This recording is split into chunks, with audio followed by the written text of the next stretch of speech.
Hello everyone. तो आज हम लोग स्टार्ट करने वाले हैं ट्रायल बैलेंस। ठीक है, ट्रायल बैलेंस जो स्टेप है अकाउंटिंग में, बुक कीपिंग में, सबसे पहला क्या है? जर्नल। सबसे पहले हम क्या बनाते हैं? जर्नल, देन लेजर, और उसके बाद बनाते हैं ट्रायल बैलेंस। ठीक है, अब हम इसको समझेंगे जरा। तो जर्नल एंट्रीज तो सबको क्लियर होंगी अभी तक। अगर नहीं क्लियर है तो आप पुराने लेक्चर्स में जाइए, प्लेलिस्ट में जाइए, जर्नल एंट्रीज के बहुत सारे क्वेश्चंस कराए हुए हैं, उनको देखिए किस कॉन्सेप्ट के हिसाब से होता है जर्नल। ठीक है, तो जर्नल एंट्री हम सबसे पहला काम करते हैं। जैसे कोई ट्रांजैक्शन होता है हम क्या करते हैं? उसकी जर्नल एंट्री करते हैं। उसके बाद हम उनको कहाँ पोस्ट करते हैं? लेजर में पोस्ट करते हैं, और लेजर के जो बैलेंसेस निकलते हैं उनको हम डालते हैं ट्रायल बैलेंस में। ठीक है, अब मैं इसको आपको 2-3 रफ एंट्रीज लेके फटाफट से बताऊंगी कि भाई कैसे होता है ये पूरा प्रोसेस। तो मैं सबसे पहला बिजनेस स्टार्टेड विद कैश, यही आता है ना, ऐसे ही कुछ आता है जर्नल एंट्रीज में, ऐसा कुछ लिखा होता है। बिजनेस स्टार्टेड विद कैश, कितना ले लो? 1 लाख। ठीक, second, purchase goods in cash 50,000। ठीक है, sold goods in cash 10,000। ठीक, ये मैंने कुछ 3 एंट्रीज ली है भी रफली, आपको बस ये बताने के लिए कि how to we proceed from journal to ledger to trial balance. ठीक है, तो अब इसकी जर्नल एंट्रीज देख लो। इसकी जर्नल एंट्रीज होपफुली सबको आती होगी। बिजनेस स्टार्टेड कैश में क्या होगा? Cash account debit to capital. अगर रूल्स नहीं याद है तो go backward, check the playlist और रूल को याद करेंगे। ठीक है, cash account debit to capital account, ये हो जाएगा 1 लाख रुपीज से। ठीक है, इसके बाद second, purchase goods in cash में क्या हो जाएगा? Purchase account debit to cash. मैं नरेशन वगैरह नहीं लिख रही हूँ, मैं सिर्फ रफली आपको समझा रही हूँ कि हम जर्नल, लेजर और ट्रायल बैलेंस को कैसे करते हैं। Purchase account debit to cash account, और सोल्ड गुड्स इन कैश तो cash account debit to sales account. ये हमने तीनों की जर्नल एंट्रीज कर ली तीनों की जर्नल एंट्रीज। अब 3 की जर्नल एंट्रीज हुई है, तो इनमें जो जो चीजें आई हैं उन सबका लेजर अकाउंट भी बनेगा। ठीक है, अगर हमें इसे पोस्टिंग करनी है किसमें? लेजर में पोस्टिंग करनी है। तो देखो कौन कौन सा अकाउंट आ रहा है। एक तो कैश अकाउंट आ रहा है, सबसे पहले कैश अकाउंट बनाते हैं। मैं टोटली रफली काम कर रही हूं, I am not teaching you ledger और journal, I am here to teach you trial balance today. But एक बेसिक जो स्टेप है वो हम समझ लेते हैं एक बार को। ठीक है, ये कुछ ऐसा फॉर्मेट होता है लेजर का। ठीक है, क्या होता है? Particulars, ledger folio, sorry journal folio. Ledger में क्या होता है? जर्नल फोलियो, और डेबिट अमाउंट, डेबिट अमाउंट। ठीक है, और ऐसे ही पर्टिकुलर्स, और यहां पर लेजर फोलियो, और यहां पर क्रेडिट अमाउंट। ठीक है, ये होता है, ये फॉर्मेट है लेजर का, सबको याद है। This is the ledger. अब हम इसमें एंट्रीज कैसे करते हैं? मान लो ये कैश अकाउंट बनाया हमने, मान लो ये कौन सा अकाउंट बनाया हमने? Cash account. ठीक, अब कैश अकाउंट में क्या क्या चीजें आएंगी अब आपको ये देखना है। सबसे पहले ये देखो यहाँ पर cash account debit to capital account. ठीक है, तो कैश कहां पर है? डेबिट साइड में है, तो 1 लाख रुपीज आप क्या करोगे? डेबिट साइड में लिख दोगे। लेकिन कैश अकाउंट में यहां पर आप क्या लिखोगे? आप अगर कैश ही लिख दोगे तो बाद में जब आप चेक करने आओगे तो आपको समझ में नहीं आएगा कि ये कैश किस पर्पस से आया था बिजनेस में, है ना। कैश अकाउंट में हम दूसरी चीज लिखेंगे जो जिसने इंपैक्ट किया उस पैसे को, यानी दूसरी चीज क्या है? कैपिटल। कैपिटल की वजह से कैश आया बिजनेस में, तो हम यहां पर ये डेबिट में 1 लाख लिखने के बाद हम क्या लिखेंगे? To capital account. तो अब जब हम वापस से लेजर देखेंगे तो हमें समझ में आ जाएगा कि ये 1 लाख रुपए कैपिटल के तौर पर आया था। ठीक है, ये हमने डाल दिया। अब इस सेकंड वाले में देखो purchase account debit to cash account, तो कैश किस साइड में है? ये कितना रुपए था? 50,000। तो यहां पर कैश किस साइड में है, क्रेडिट साइड में है, तो हम यहां पर क्रेडिट साइड में कैश लिख देंगे 50,000 लिख दिया। और यहां पर क्या लिखेंगे, हम कैश लिखेंगे क्या, नहीं, कैश अकाउंट में कैश नहीं लिखेंगे, क्योंकि हमें नेक्स्ट टाइम चेक करना होगा, तो हमें पता करना होगा कि ये कैश किस वजह से गया था बिजनेस से। तो क्या आएगा यहां पर, by purchase account. Debit side में हमेशा 2 आता है, क्रेडिट साइड में हमेशा बाय आता है। तो ये भी कैश की एंट्री हो गई, हमारी लेजर में पोस्टिंग हो गई। हमने लेजर में क्या क्या पोस्ट कर लिया, ये वाला पोस्टिंग हो गया, ये वाला पोस्टिंग हो गया, अब ये बचा है कैश अकाउंट के लेजर में सिर्फ, ठीक है। अब तीसरा क्या है, cash account debit to sales account. अब ये कैश किस साइड में है, ये कैश है आपका डेबिट साइड में, तो डेबिट साइड में आ जाओ 10,000 रुपए, ठीक, लिख लिया। और किस लिए ये कैश यूज हुआ है, किस लिए कैश आया है यहाँ पर, सेल्स की वजह से आया है बिजनेस में कैश, तो टू सेल्स अकाउंट। तो यानी ऐसे आपने जर्नल की और इसी जर्नल की हेल्प से आपने क्या कर लिया, लेजर में पोस्टिंग कर ली, ठीक है। सिंपल है कि जो लेजर आप बना रहे हो उसकी उल्टे साइड वाली एंट्री आपको कर देनी है, ठीक है। अब इसका बैलेंसिंग करेंगे। बैलेंसिंग कैसे करते हैं ये देखो। बैलेंसिंग करना बहुत सिंपल होता है, कुछ भी डिफिकल्ट नहीं है, ठीक है। जैसे कि अब यहां का टोटल कितना आ रहा है, डेबिट साइड का टोटल कितना आ रहा है, 1,10,000 है ना डेबिट साइड का टोटल। यहां पे हमने लिख दिया 1,10,000। पर्टिकुलर्स के पहले एक डेट का भी कॉलम आता है इसमें, ठीक है। एक डेट का भी कॉलम आएगा जिसमें ये लिखा होगा कि किस किस डेट को क्या परचेज हुआ और क्या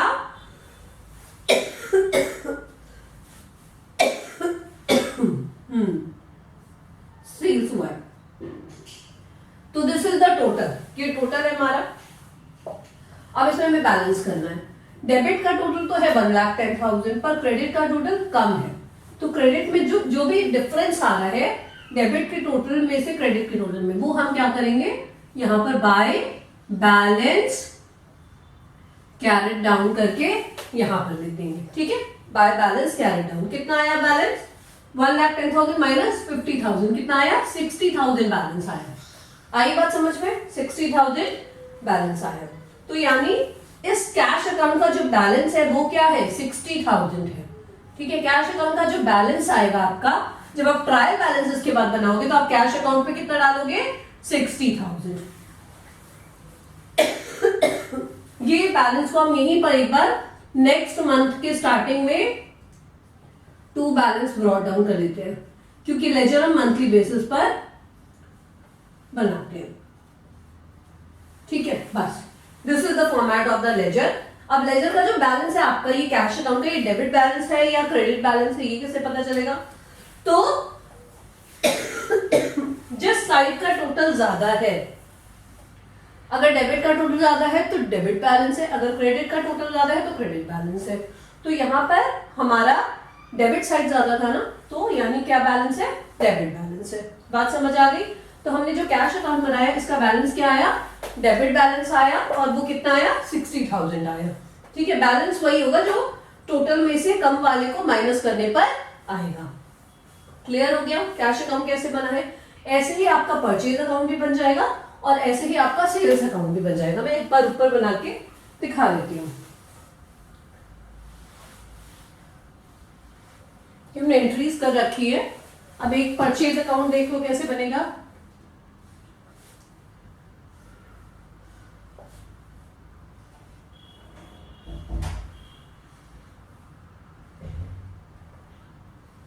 मैम ने कितनी सारी लाइन खींच दी है ना, ऐसा लग रहा है बस।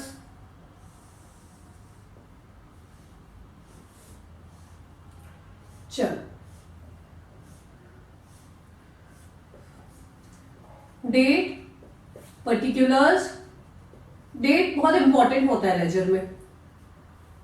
अमाउंट, फिर डेट, फिर पर्टिकुलर्स, लेजर फोलियो और अमाउंट। अब हम बना लेते हैं परचेज अकाउंट। मान लो क्या कैपिटल अकाउंट बना सकते हो, कैपिटल अकाउंट भी बनेगा।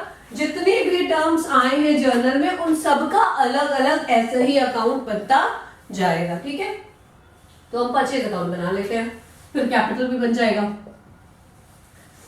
तो परचेज अकाउंट में देखो सिर्फ एक जगह परचेज आया है इन तीनों में। अगर 4 जगह आता, जैसे कैश में आएगा तो हम 4 जगह एंट्री करते, लेकिन एक जगह ही आया तो हम एक जगह ही करेंगे। परचेज डेबिट में है तो डेबिट में लिख दो 50,000। किसके अपोजिट में है परचेज? टू कैश के, तो यहां पर आ जाएगा टू कैश अकाउंट। ठीक है, अब क्रेडिट साइड में तो कुछ है ही नहीं, यानी परचेज में टोटल किधर का ज्यादा हुआ? डेबिट का ज्यादा हुआ, तो परचेज का जो बैलेंस है वो कौन सा बैलेंस आएगा? वो डेबिट बैलेंस आएगा। ठीक है, और यहां पर हम क्या करेंगे? बाय बैलेंस कैरिड डाउन, कितना? 50,000। ठीक है, समझ आ गई बात को?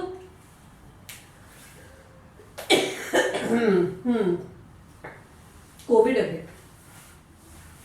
एनीवेज, तो लेट्स स्टार्ट। ये परचेज अकाउंट बन गया। ऐसे ही आप कैपिटल अकाउंट भी बनाओगे, ऐसे ही आप सेल्स अकाउंट भी बनाओगे, ऐसे ही।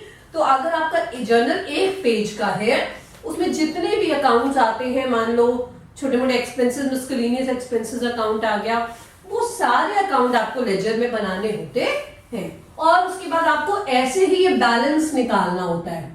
50,000 ये डेबिट बैलेंस है, क्योंकि डेबिट साइड ज्यादा था। तो अब अगर आपको इन बैलेंसेस से ट्रायल बैलेंस बनाना है, तो आप ट्रायल बैलेंस में कैश अकाउंट का बैलेंस कितना लेके जाओगे? 60,000। आप यहां पर ऐसे लिखोगे कैश 60,000, और किस साइड में लिखोगे? डेबिट साइड में, क्योंकि डेबिट बैलेंस है। परचेज 50,000, ये भी डेबिट साइड में, क्योंकि डेबिट बैलेंस है। ठीक है, सेल्स अगर बनाओगे तो सेल्स लिखोगे आप, सेल्स का बैलेंस लिख दोगे 10,000। ये क्रेडिट बैलेंस आएगा, जब आप अकाउंट बनाओगे तो आपको पता चलेगा सेल्स जो है वो क्रेडिट बैलेंस आएगा, और कैपिटल भी क्रेडिट बैलेंस आएगा। ठीक है, तो अगर क्वेश्चन में आता है कि जर्नल बनाओ, लेजर बनाओ, फिर ट्रायल बैलेंस बनाओ, तब आपका ये मेथड होना चाहिए। ठीक है, कि आपने जर्नल एंट्रीज की, उसके बाद सारे लेजर अकाउंट बनाएंगे, जितनी एंट्रीज में जितने अकाउंट आए होंगे वो सारे लेजर अकाउंट बनाएंगे, उनके बैलेंसेस निकालेंगे, फिर ट्रायल बैलेंस में दिखाएंगे। ठीक है, अब हम आते हैं कि आपके 11th स्टैंडर्ड में क्वेश्चंस आते कैसे। ठीक है, जनरली क्वेश्चंस जो आते हैं वो आपको बैलेंसेस, आपका काम थोड़ा सा आसान कर देते हैं ये लोग, और आपको बैलेंसेस निकाल के दे देते हैं। आपको क्या करते हैं? बैलेंसेस निकाल के दे देते हैं कि भाई कैश इतना है, परचेज इतना है, सेल्स इतना है। आपको बस क्या करना है? सही जगह पर, सही डेबिट में और सही क्रेडिट में डालना है। अगर वो आपने सही डाल लिया तो आपका ट्रायल बैलेंस इजीली एक बार में बन जाएगा। ठीक है, उसमें फिर दिक्कत नहीं आएगी। तो अब हमें बेसिक रूल पे आ जाओ कि अगर बैलेंसेस दिया है, ठीक है, अगर बैलेंसेस निकाल के दिया है क्वेश्चन में, तब हम ट्रायल बैलेंस कैसे बनाएंगे। उसमें तो आपको मालूम है जो साइड ज्यादा है वही बैलेंस है। अगर डेबिट बैलेंस आया तो हम डेबिट साइड में डाल देंगे, अगर क्रेडिट बैलेंस आया तो क्रेडिट साइड में डाल देंगे, ये सबको मालूम है। अब अगर क्वेश्चन में ट्रायल बैलेंस बना के दिया है, भले हो सकता है वो गलत दिया, वो बोलेगा आपको कि आप करेक्ट करो इस ट्रायल बैलेंस को। ठीक है, या फिर आपको रैंडमली सारी चीजें का बैलेंस निकाल के दे दिया होगा, कोई डेबिट नहीं, कोई क्रेडिट नहीं, सब कुछ लिख दिया होगा, कैश भी है, कैपिटल भी है, परचेज भी है, सेल्स भी है। आपको डालना है कि कौन सा डेबिट में जाएगा और कौन सा क्रेडिट में जाएगा, और वो ट्रायल बैलेंस बनाना है आपको। तब आप क्या करेंगे, ये बात अब आपको देखनी है।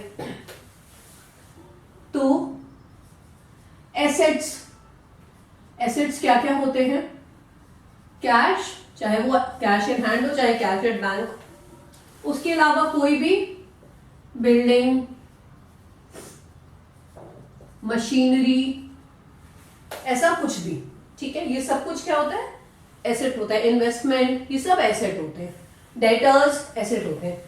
आपको ये क्लैरिफिकेशन होना चाहिए ट्रायल बैलेंस करने से पहले कि एसेट क्या है और लायबिलिटी क्या है।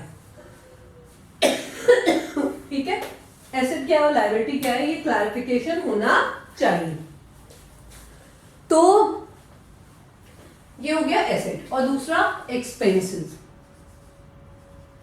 कोई भी एक्सपेंसेस हो सकते हैं, मिसलेनियस, प्रिंटिंग, एनीथिंग। ठीक है, ये हो गया। ये दोनों चीज जब भी आएंगे, ये दोनों चीज प्लस सेल्स रिटर्न और ड्रॉइंग्स, ये 4 चीज हो गए। ये 4 चीज, ठीक है। इन चारों, ओपनिंग स्टॉक क्या होता है? एसेट होता है, ठीक है। ओपनिंग स्टॉक एसेट होता है। क्लोजिंग स्टॉक पे अभी मैं अलग से बताऊंगी।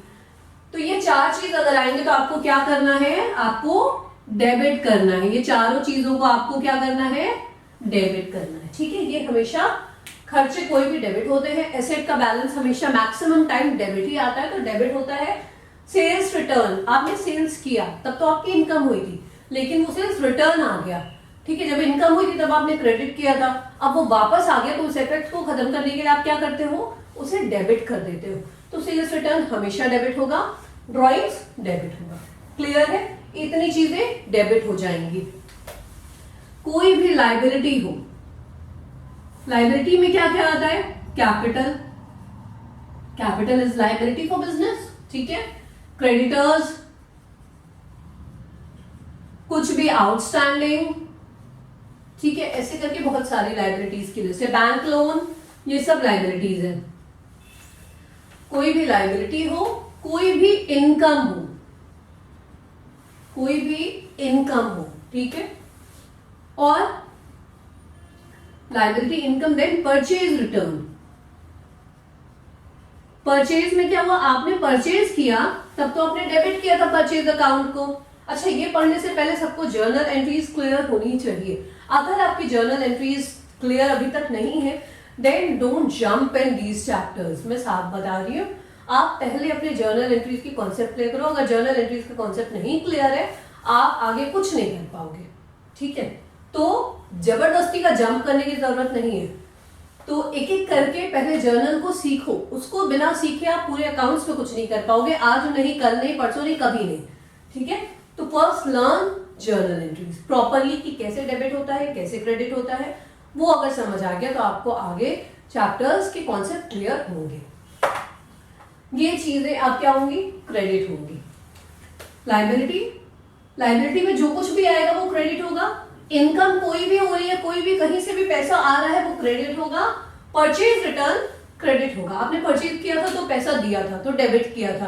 अब आपने वो परचेज रिटर्न कर दिया तो आप उसके इफेक्ट को खत्म करने के लिए क्या करोगे? उसे क्रेडिट करोगे। तो ये चीजें क्रेडिट होंगी, ठीक है। बात समझ आ गई? इतनी ये रूल्स आपको याद रहेंगे तो आपका ट्रायल बैलेंस बनाने में आपको 5 मिनट लगेंगे, मुश्किल से सिर्फ 5 मिनट। लेकिन आपको क्या होना चाहिए? क्लियर होना चाहिए कि एसेट क्या है, लायबिलिटी क्या है। आप वहां पे अगर कंफ्यूज हुए तो it will be totally wrong. एक टर्म आता है क्लोजिंग स्टॉक। क्लोजिंग स्टॉक अगर एडजस्टेड नहीं है, एडजस्टेड नहीं है तो हम उसे ट्रायल बैलेंस में नहीं डालेंगे। क्यों नहीं डालेंगे? क्लोजिंग स्टॉक का मतलब क्या होता है? आपने जो माल परचेज किया था, जो खरीदा था बेचने के लिए, उसमें से कुछ माल अभी पड़ा हुआ है, वो बिका नहीं है, वही तो क्लोजिंग स्टॉक हुआ ना, वही साल के अंत में पड़ा हुआ है ना। तो उसमें से कुछ माल अभी पड़ा हुआ है, वो बिका नहीं है, that is what? Closing stock. तो अगर क्लोजिंग स्टॉक एडजस्टेड नहीं है तो हमने उस चीज को तो परचेज में ऑलरेडी दिखा रखा है, तो हम बार बार क्यों दिखाएंगे? हम नहीं दिखाएंगे। तो कोई भी क्लोजिंग स्टॉक अगर ट्रायल बैलेंस के अंदर दिया है, एक ट्रायल बैलेंस आपको बना के दिया होगा कि भाई इसको आप सही कर दो, ठीक है। तो ट्रायल बैलेंस के अंदर दिया है या फिर नॉट एडजस्टेड लिखा है, तो उस क्लोजिंग स्टॉक को आप ट्रायल बैलेंस में नहीं दिखाएंगे। क्लियर है? अब हम करने जा रहे हैं नॉट क्वेश्चन 5, हम पहले इलस्ट्रेशन 9 करेंगे। पहले क्या करेंगे? हम इलस्ट्रेशन 9 कर लेते हैं।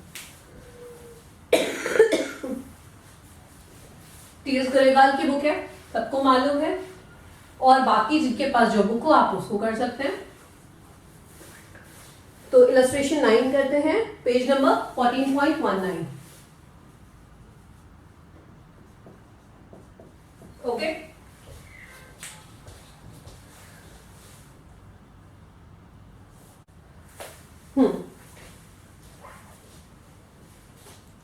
सबसे पहले दिया है फर्नीचर, और फर्नीचर जो है वो डेबिट साइड में दिया हुआ है, ठीक है।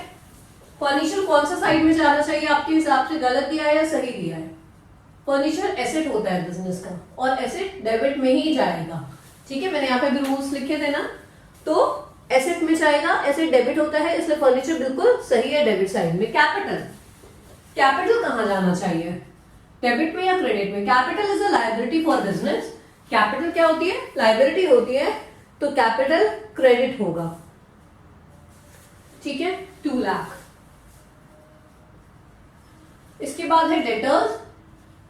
डेटर्स क्या होते हैं? डेटर्स वो होते हैं जो हमें पैसा देंगे।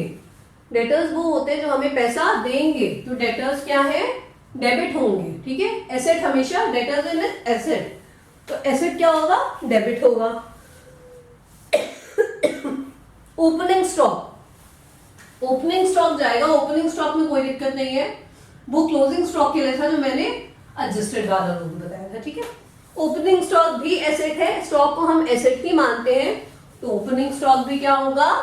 डेबिट होगा।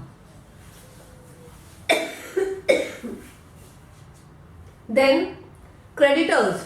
Now creditors are liability for business. Creditors क्या है? Creditors are liability for business, तो क्रेडिटर्स तो भैया क्रेडिट होंगे, है ना? क्रेडिटर्स क्रेडिट होंगे। ओके, ट्रेड एक्सपेंसेस, मैंने बोला था कोई भी एक्सपेंसेस होगा वो डेबिट होगा, तो ट्रेड एक्सपेंसेस क्या होंगे? डेबिट होंगे। ठीक है, 50,000। अभी तक तो जो इलस्ट्रेशन जो लोग देख रहे हैं वो देख रहे हैं कि मैम सब तो सही दिया है क्वेश्चन में, इलस्ट्रेशन में, फिर हमें दोबारा बनाने की क्यों जरूरत है?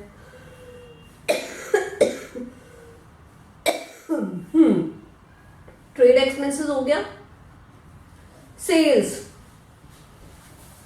सेल्स क्रेडिट होगा या डेबिट? सेल्स इनकम होती है, और इनकम को हम क्या करते हैं? क्रेडिट करते हैं। ठीक, इनकम को हमने क्या किया? क्रेडिट किया। वेजेस, वेजेस एक्सपेंसेस होते हैं, एक्सपेंसेस को हमें क्या करना है? डेबिट करना है। ऑलराइट, क्लोजिंग स्टॉक दिया हुआ है यहां पर, जो मैंने भी बताया था, क्लोजिंग स्टॉक दिया है, ऐसा कुछ नहीं लिखा है कि एडजस्टेड है या नॉन एडजस्टेड है, तो हम क्लोजिंग स्टॉक को नहीं डालेंगे ट्रायल बैलेंस में। ठीक है, मशीनरी, मशीनरी क्या है बिजनेस के लिए? एसेट है या लायबिलिटी है? मशीनरी इज एन एसेट, और एसेट क्या हो जाएगा? डेबिट हो जाएगा। परचेजेस, अब देखो ये परचेजेस इन्होंने क्रेडिट में दिया है, दी ना एक छोटी सी गलती इन्होंने, जान ये पूरा सही बताते हैं, एक आध चीज गलत कर देते हैं कि बच्चे भी कंफ्यूज हो जाए। परचेज इन्होंने क्रेडिट में दिया है, जबकि परचेज क्या होता है? डेबिट होता है। ठीक है, खर्चा है ना। Wife's loan to the business, भाई इनकी वाइफ ने बिजनेस को लोन दिया था, तो ये बिजनेस के लिए क्या चीज है? बिजनेस के लिए लोन क्या होती है? लायबिलिटी होती है ना? बिजनेस के लिए लोन लायबिलिटी होती है। क्यों? क्योंकि ये लोन वापस करना है बिजनेस को, बिजनेस को ये लोन वापस करना है, और लायबिलिटी को हम क्रेडिट करते हैं। ठीक है, लायबिलिटी को हम क्या कर देंगे? क्रेडिट करेंगे। I think there is some amount mistake, wait, ये जो परचेजेस है दैट इज 6,25,000, है ना? जो परचेजेस ये 6,25,000 है, और वाइफ लोन 50,000 है। ठीक है,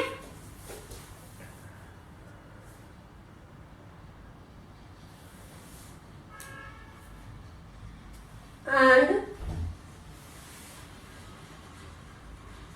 machinery, I think there is something, machinery is also big, machinery is 30,000।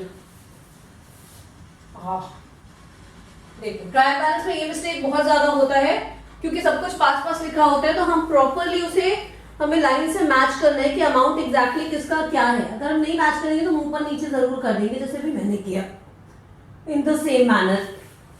Wages 30,000, machinery 50,000। अगर आपने सही से मैच नहीं किया ना, तो फिर पक्का गड़बड़ होगी। ओके, तो ये हो गया परचेजेस 6,25,000, देन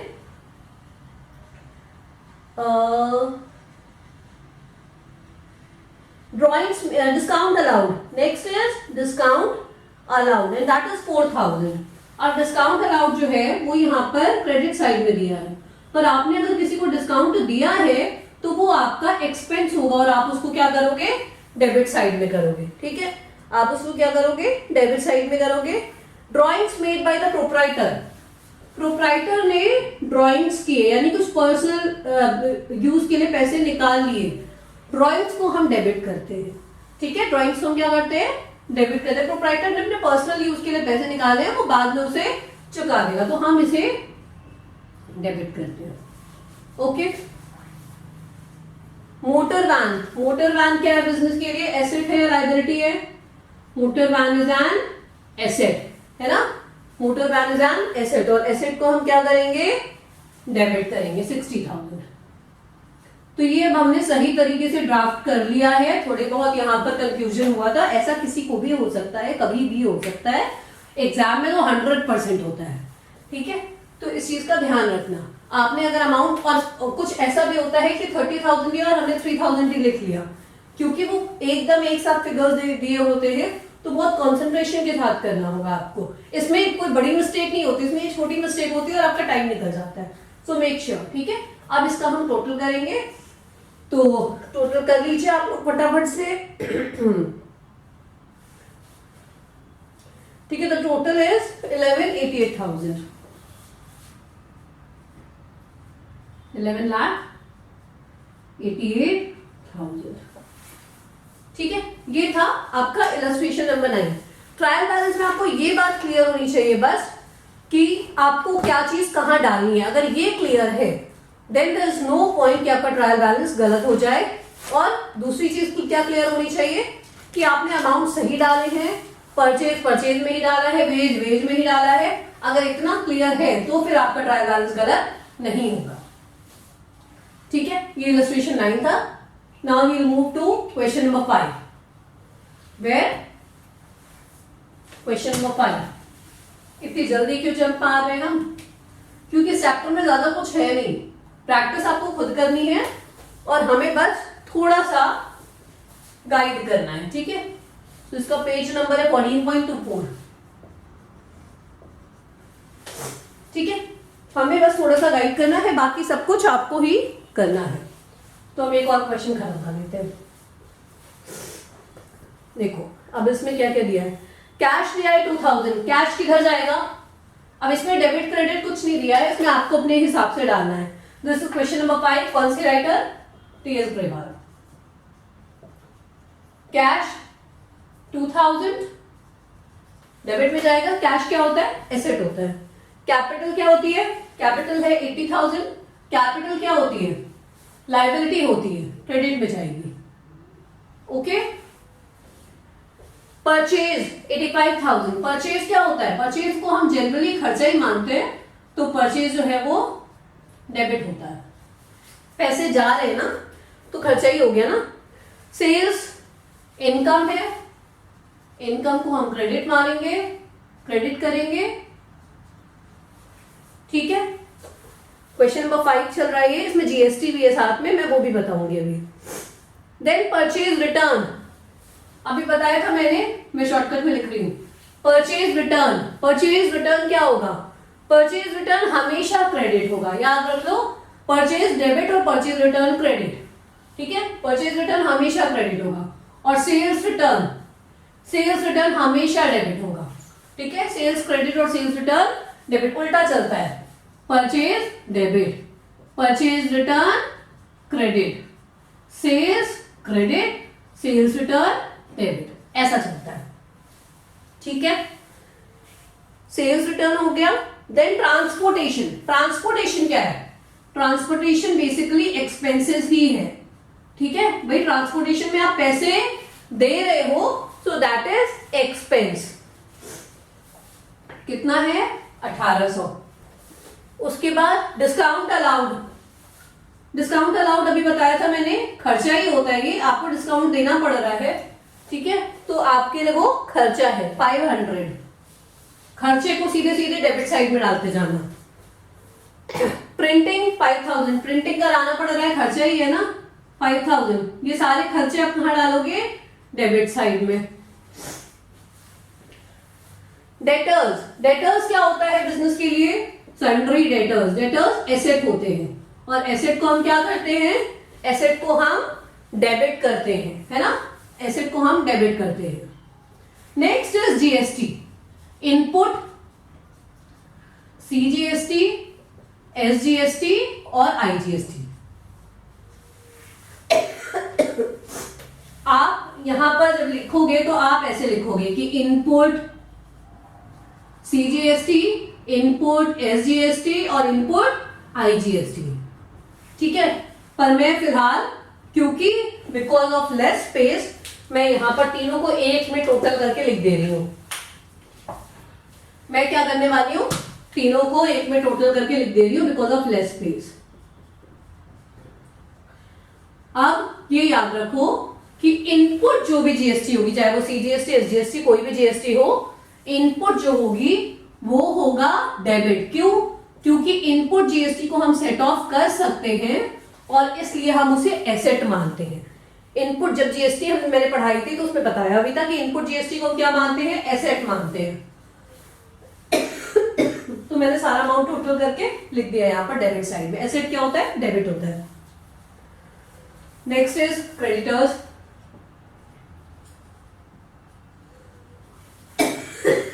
Hmm. 40,000 क्रेडिट हो जाएगा, लायबिलिटी में जाएगा।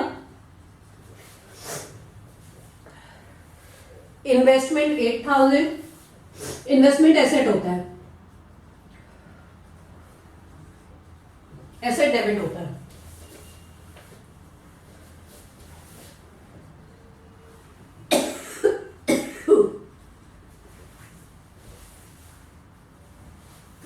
प्लांट एंड मशीनरी 15,000,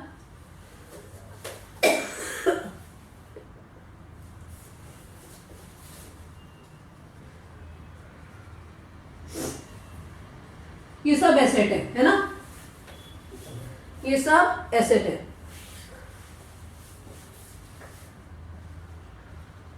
फर्नीचर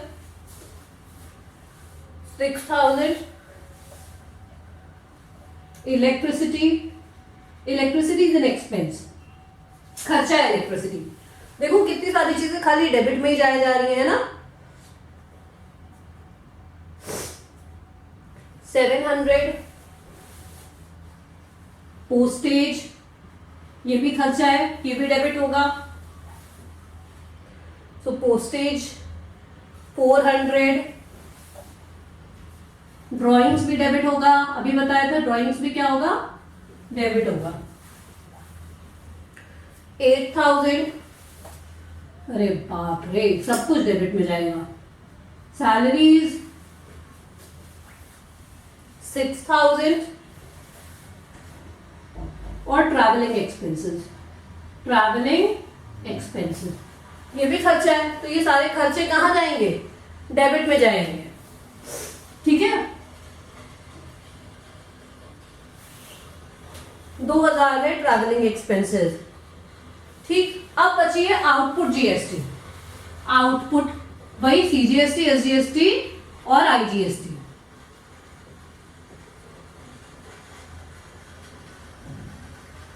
ठीक है, output GST is a liability for business. क्यों? क्योंकि आगे जाके उसे पे करना है वो जीएसटी गवर्नमेंट को। उसने ले तो लिया है पर उसे पे करना है, और जो लायबिलिटी है उसे हम क्या करते हैं? क्रेडिट करते हैं। तो आपको याद कैसे रखना है कि इनपुट जीएसटी एसेट है इसलिए डेबिट होगा और आउटपुट जीएसटी लायबिलिटी है इसलिए क्रेडिट होगा। ठीक है, आउटपुट जीएसटी लायबिलिटी है इसलिए क्रेडिट होगा।